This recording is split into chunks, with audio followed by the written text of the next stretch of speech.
नमस्कार दोस्तों, आज की इस वीडियो में डिस्कस करने वाला हूं। हमने गुड्स सेल किया फ्रेट के साथ, लेकिन हम जो टैक्स इनवॉइस बनाएंगे उस टैक्स इनवॉइस में फ्रेट अमाउंट को अलग से नहीं शो करेंगे। इसके लिए हम बिल्कुल एक अलग तरीका समझने वाले हैं।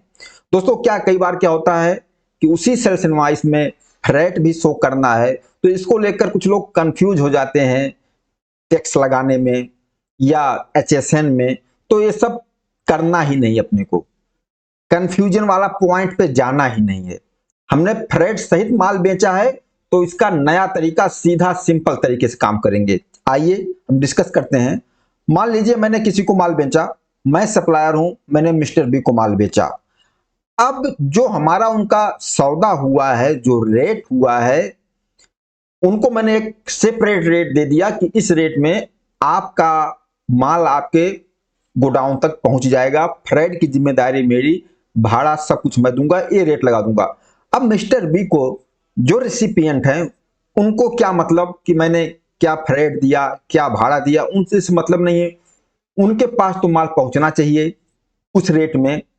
तो मैं क्या करता हूं, फ्रेट से हमारे रिसिपिएंट को कोई मतलब नहीं है, उससे हमारा रेट फिक्स हो गया है, इतने रेट में माल पहुंचेगा।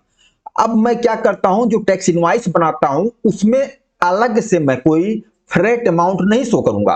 अब जैसे जो भी रेट हुआ, जो भी हमारे गुड्स की वैल्यू थी और जो हमारा फ्रेट, उस पर हमें पेमेंट करना है ट्रांसपोर्ट कंपनी को, जो हमारा फ्रेट का खर्चा है, तो उस फ्रेट के खर्चे को भी हम अपने गुड्स के साथ एक साथ शो कर देंगे। मतलब जो हमारा टैक्सेबल गुड्स की वैल्यू है, मान लीजिए 10 लाख है, लेकिन इसी 10 लाख में जो फ्रेट अमाउंट भी है ना, इसी 10 लाख में हमने वो भी इंक्लूड कर दिया। और इसके बाद 10 लाख पर हमने 18% जीएसटी लगा के 11,80,000 का इनवॉइस बना दिया। अब यहां पर लेकिन अब दूसरे पॉइंट ऑफ व्यू से हम समझते हैं, तो अगर जब हमारा रेसिपिएंट इस इनवॉइस की एंट्री करेगा, माल उसके पास गया, तो उसके भी अकाउंट्स ऑफ बुक में यह शो करना पड़ेगा कि ये माल गया उसके पास, तो इस पे फ्रेट एक्सपेंस क्या हुआ, इसका फ्रेट का भाड़ा किसने दिया। क्योंकि माल गया तो एक एविडेंस ये भी होता है कि हमने फ्रेट का पेमेंट किया है, ट्रांसपोर्ट कंपनी का बिल्टी, ये सब भी एक एविडेंस होता है जब गुड्स का मूवमेंट होता है। तो इसके लिए जो आप इनवॉइस बनाएंगे, उस इनवॉइस पर टैली में बना रहे हैं, कोई भी सॉफ्टवेयर बना रहे हैं, तो उस इनवॉइस पर आप मेंशन कर दीजिए क्या, फ्रेट पैड। जो ये इनवॉइस बनी है फ्रेट पैड इनवॉइस है।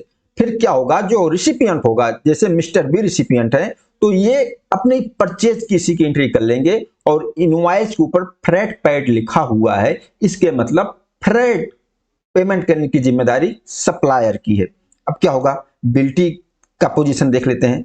बिल्टी उसी तरीके से बनेगा, जो ट्रांसपोर्ट कंपनी माल को लेके जाएगा, बिल्टी जिस तरीके से सप्लायर ने माल सेल किया, सप्लायर का नाम, उसका प्लेस, वहां से जो बायर से उसका नाम और प्लेस, बिल्टी पूरी उसी तरीके से लिखी जाएगी, बनेगी।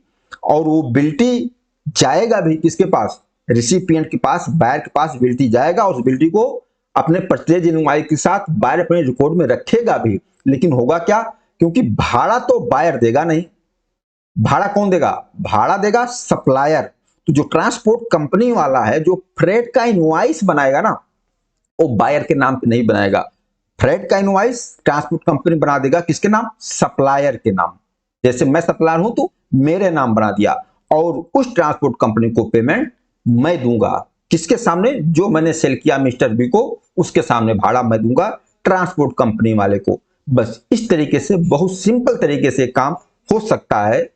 टैक्स इनवॉइस में अलग से फ्रेट दिखाने की कोई जरूरत ही नहीं है, सीधा सिंपल तरीका इस तरीके से भी होता है, और बिल्कुल गलत नहीं है, कोई गलत नहीं है, सही ट्रांजैक्शन है। और इस तरीके से प्रैक्टिकल वे में मैंने किया भी बहुत है, ऐसा नहीं कि मैं सिर्फ डिस्कस कर रहा हूं, ऐसा करना चाहिए, मैंने किया हुआ है। फ्रेट पैड माल बेचा और इसी तरीके से काम किया है। अगर आप लोगों को अच्छा लगे, आप लोग भी इस तरीके से ट्राई कर सकते हो। बाकी आप लोग बताना यह वीडियो कैसा लगा। नमस्कार, धन्यवाद।